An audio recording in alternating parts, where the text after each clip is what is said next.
Hi, my name is Michael.G and have another video for you today. And this video has to do with the emphasis that you hear me talk about all the time on that you gotta say yes when you mean yes and no when you mean no. And it would be good to find this in the Bible. So does the Bible place emphasis on saying yes and meaning yes? And alternatively saying no and meaning no? And just too much of a big title, so I figured we'd start here.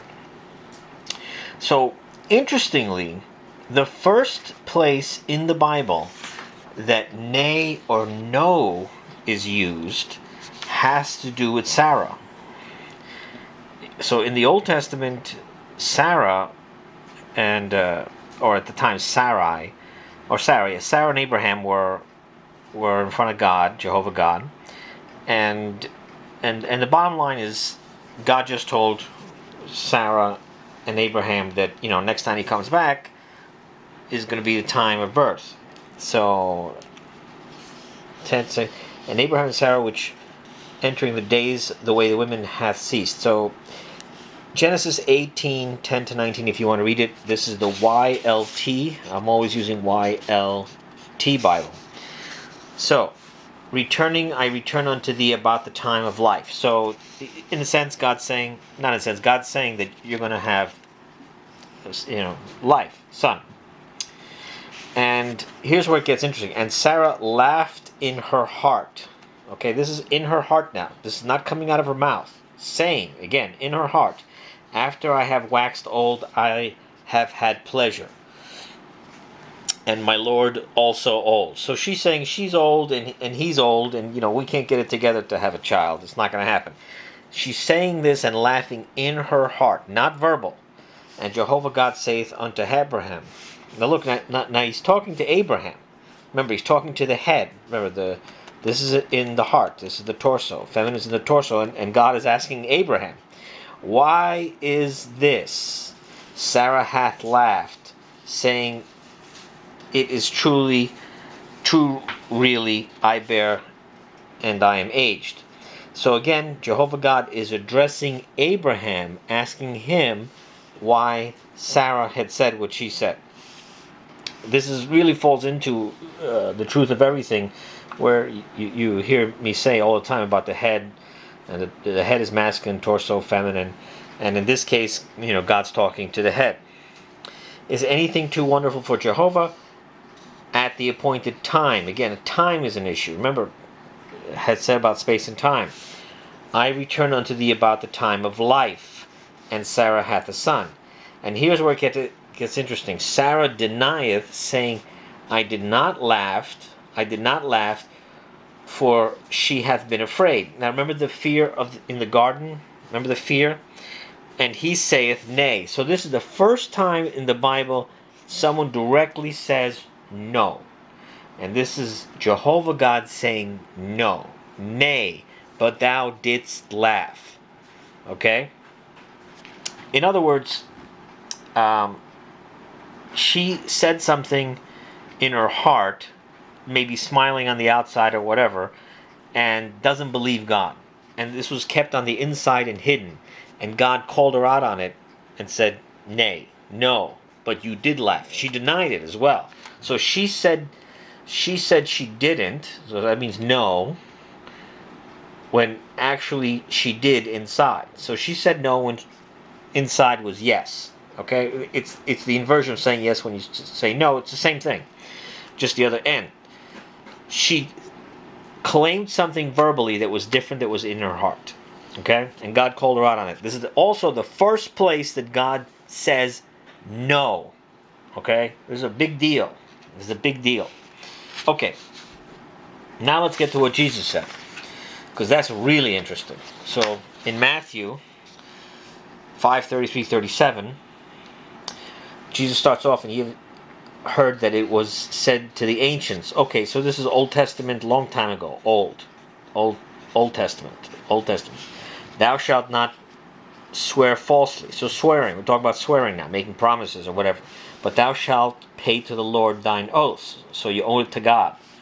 But I say to you that ye not to swear at all, no swearing, neither by heaven, remember the head, because it is the throne of God, nor by the earth, because it is his footstool. Okay? Nor by Jerusalem, because it is the city of a great king. Nor by the head mayest thou swear, because thou art not able one hair to make white or black. But let your word, this is your word, be yes, yes, or no, no. And that which is more than these is of the evil. Okay, so here's the bottom line. When you're going to say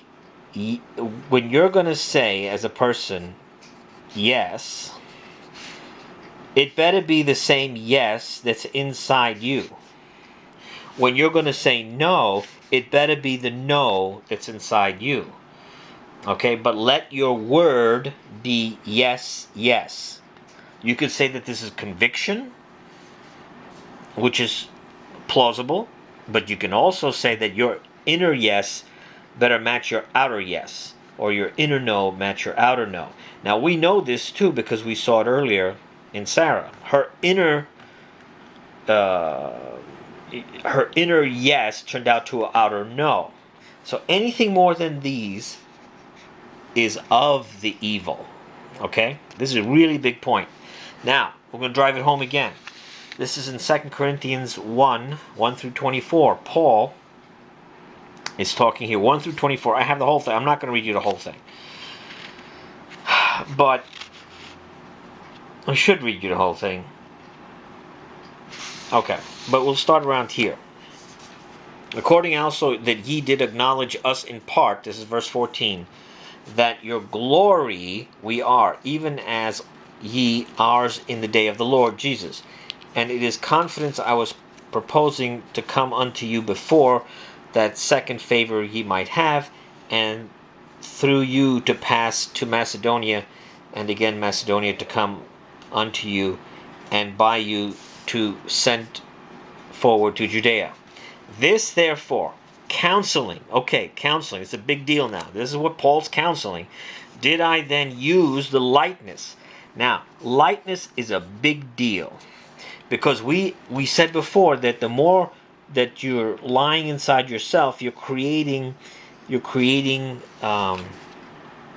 this torso where the head is pushed in. Because what's happening is the force is inward, and you're creating to yourself a black hole. And every time you say no in your body, but you really are saying yes to the word, saying yes on the outside and no on the inside, you're creating a black hole and weight. You're creating this mass. Remember, when Jesus was resurrected, he had the weight of all the sin in the world. So he must have had the mass that would be like, let's say, the largest black hole that could ever be in the world. And he was not held back by that. He was able to get past it. And we're going to talk about the weight and mass in a second. We're going to get back to that. But it's really important. Lightness. Okay, so this, therefore, counseling, did I then use the lightness, not to be heavy, okay? Or the things that I counsel according to the flesh, do I counsel that it may be with me, yes, yes, and no, no. Again, let your inner no be your outer no, and let your inner yes be your outer yes. And God, faithful that our word unto you become not yes, no. Okay? Interesting, right? It did not become yes and no. For the Son of God, Jesus Christ, among you, through us having been preached, through Silvanus and Timotheus, did not become yes and no, but in him it hath become yes. For as many of the promise of God in him, the yes, and in him the amen, the glory God through us. And he who's confirming you with us into Christ and did anoint us, God, who also sealed us and gave the earnest of the Spirit in our hearts. Now, what's the Spirit? The Spirit is the truth. And Spirit, truth. Okay? Truth. Remember, if you're saying yes on the outside and no on the inside, you're not in the truth, and you're not in the Spirit. You're of a different Father, and that's talked about in John 8:44, which is not too good. In our hearts, and I for a witness on God to call upon my soul that sparing you I came not to Corinth, not that you are lords over your faith, but we are workers together with your joy, for by the faith ye stand. Okay, now, third place now. This is the third place that's going to be talking about yes, yes, no, no. Okay, be patient then, brethren, till the presence of the Lord. Lo, the husbandman doth expect the precious fruit of the earth. Now remember, the fruit, good of the earth, of your torso, is truth and spirit. The spirit and truth of God. Be patient for it till ye may receive rain, early and the latter. The rain talks about the rain is going to make the spirit grow. Remember, the tree of life has to grow inside you. Be patient, ye also establish your hearts, because the presence of the Lord hath drawn nigh. Remember, your body is a container of energy, and if your space and time is aligned, then light can travel. Now look what it says, murmur not against one another, brethren. Okay, murmur not. You know, murmuring is like talking bad about somebody. And the people that are stuck in the 1.5 to 3 years age, when they get like this, they murmur. They can't directly face a challenge. This person can't face the challenge, and what they do is they backbite. They murmur. So it's interesting that murmuring is right there, what we're talking about. Okay, now I lost my space. That's great. Okay, murmur not against one another, brethren, that ye may not be condemned. So the murmuring is, you're not saying it directly to someone, you're saying it on the side. And notice it's talking about being condemned for doing that. That means saying yes when you mean no, and then telling somebody else about that. And it works the same way with the narcissistic side, because what they do is they tell 10 different people 10 different stories about you when they're creating their lies.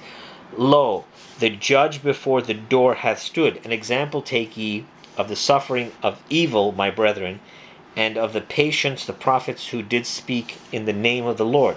Lo, we call happy those who are enduring the endurance of Job, ye heard, and the end of the Lord ye have seen, that the very compassionate is the Lord, and pitying. And before all things, this is a very important thing. All things, even is everything of God. So before all things, my brethren, do not swear neither by heaven, neither by the earth, neither by any other oath. And let your yes be yes, your inner yes be your outer yes, and your no be no. Both conviction and inner and outer, that under judgment ye may not fall. So you see, the judgment is going to happen when you're putting a lie inside of you. Okay, now it's going to get interesting. So when you're in this state, you are filled with the no's that you never said.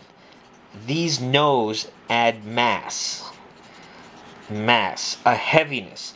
This can get so bad that you can fall into a black hole, and you take other people with you, and you become very heavy to anyone around you.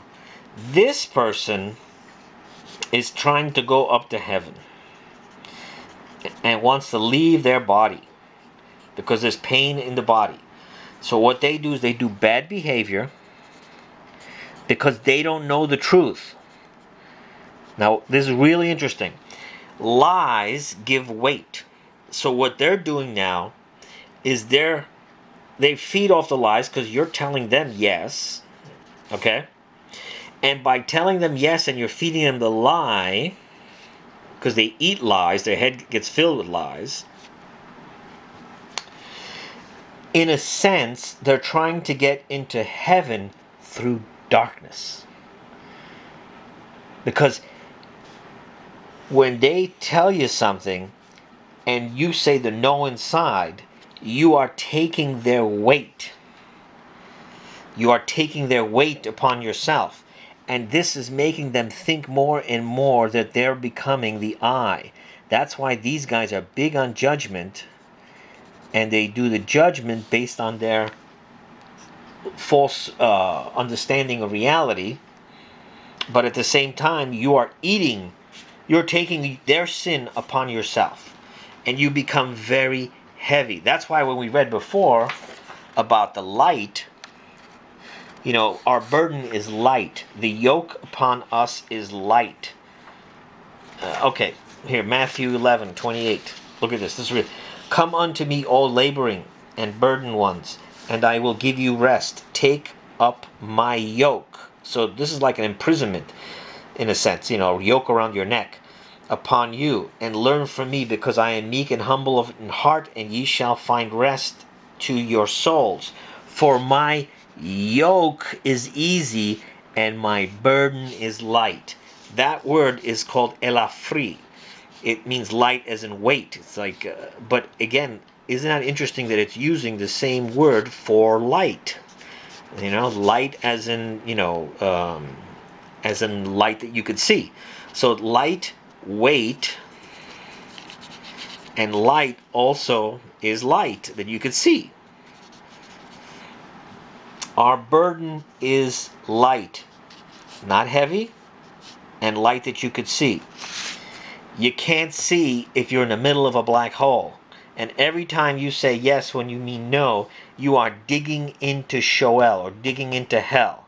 These people are trying to get to heaven, but they can't get to heaven with the truth because they want to escape their body. I hope you're getting this. I hope it's not too heavy, but for these people to escape the truth of their body, they have to do bad behavior, they have to lie, and by you taking their weight, you are actually bringing them up closer to heaven. Okay, this is the judgment. This is the judgment. Yes be yes, and no be no, that under the judgment ye may not fall. So the judgment is when people are saying yes and they mean no. They're getting into they're headed for the black hole. They're headed for the black hole. Once you start getting your nose out of your body, pulling the weeds out, this relationship will change. Also, all your relationships will change, because all your relationships right now, if you're this person, are in light of your sucking in the black hole energy. When men are like this, okay, this is for guys that are like dating, women don't see you. They do not see you. When a man is like this, they do not see you. When these guys get so much pressure that their heads they can't hold it in anymore, they become the MGTOW. And I've told you about I had mentioned about the MGTOW, and there's so much pressure down there that they actually launch the head. The head gets launched. Now they hate women, they judge women, and all they're doing is judging women. By judging the woman, you're also judging your own torso. And that's the part that people don't understand. And this is the MGTOW. This is the MGTOW. This is like the male feminists. These people become the collective. And they've launched from their bodies. Okay? But they don't have a string. At least, the narcissist still has a string. And this person can still grab onto that string, and, this person pulls the narcissist on top of their head. So this is the promised land. The narcissist here on top of the black hole, sucking in the energy, causing pain unto themselves, because you're pulling in the weight of this person, because this person has to be weighted down. And it's really interesting in the Bible when you get into John 8:44. Ye are of the father the devil, the desires of your father ye will do. He was a manslayer from the beginning. To get to this position, you're slaying your inner self. And the truth he hath not stood. He's not standing on truth. He's standing on lies that this person is putting into them. Because there is no truth in him. No truth in him. When one may speak the falsehood of his own, he speaketh, because he is a liar, also his father. Okay? And because I say the truth, ye do not believe me. Who of you do convict me of sin? And if I speak the truth, wherefore do ye not believe me? So the lies the lies inside the body that people tell when they're trying to please the narcissist or psychopath or whatever, these are the very lies that are going to point you to hell. Remember, there's in the Bible a woman, not before Jesus was crucified, but there was a woman, and she was washing his feet with the tears of her own tears, and using her long hair, and she was a harlot. Okay, what happened was Jesus brought the truth to her, and she did not want to be in this position. Did not want to be in this position. And once the truth was in her, she did the opposite of what someone like her would do. So instead of getting the glory from the men around her, she's scrubbing his feet. And why the feet? Because the feet is the spirit. It's pretty amazing how all this ties together. It is really, really amazing. So if this person, the narcissist, wants to get into heaven, he must have either a covert narcissist or enablers that take his sin away. And this is the kind of thing that happens where they get all the punishment, because you're not allowing the judgment. You're actually taking their judgment upon yourself. You're trying to be the Christ.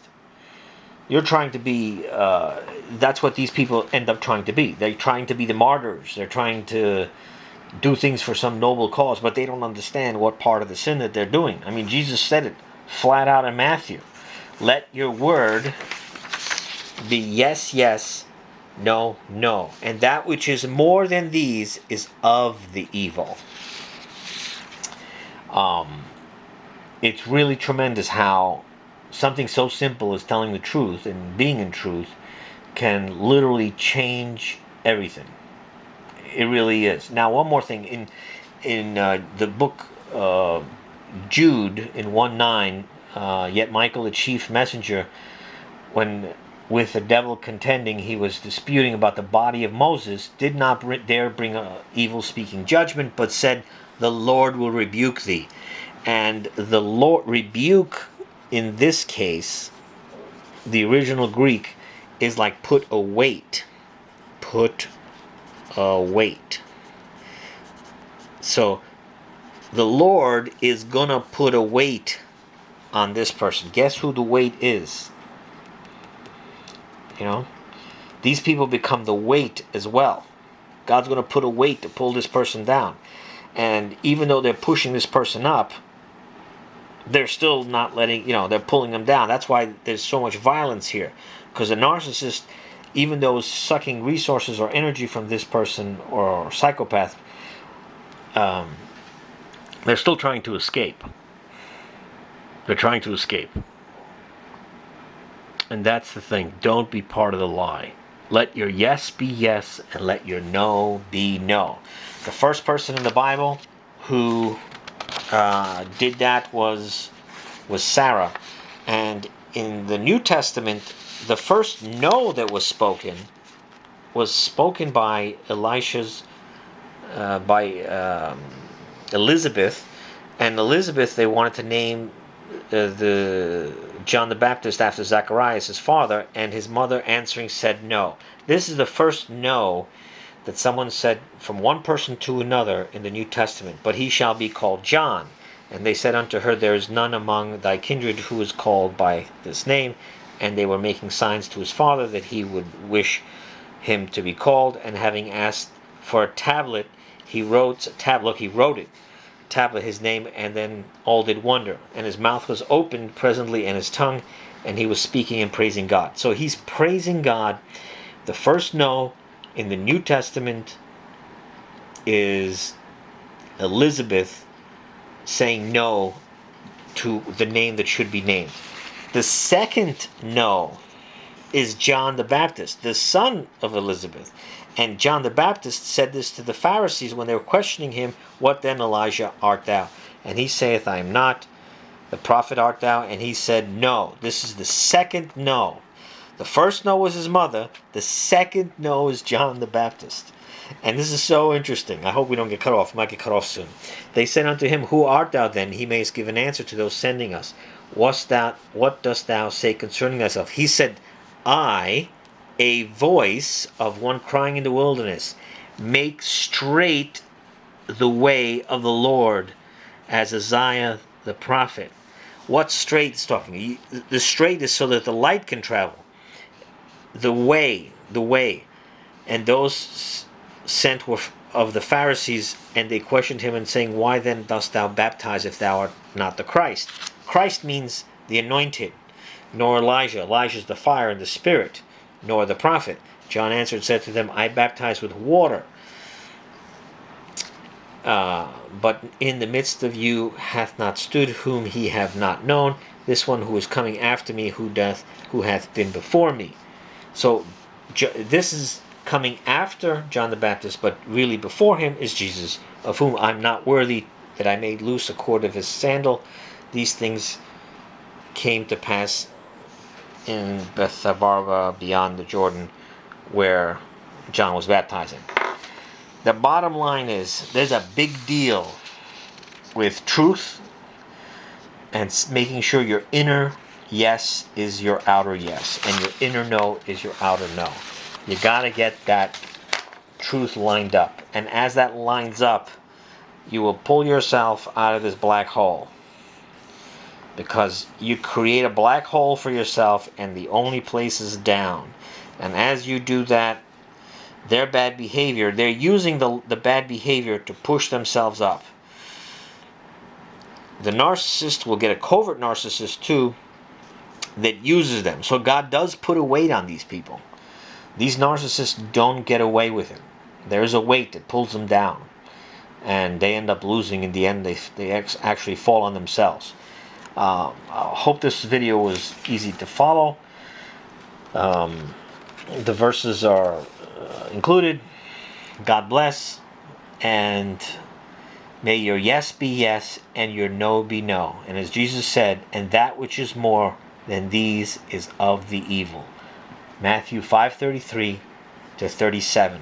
The more that you get the no's out of your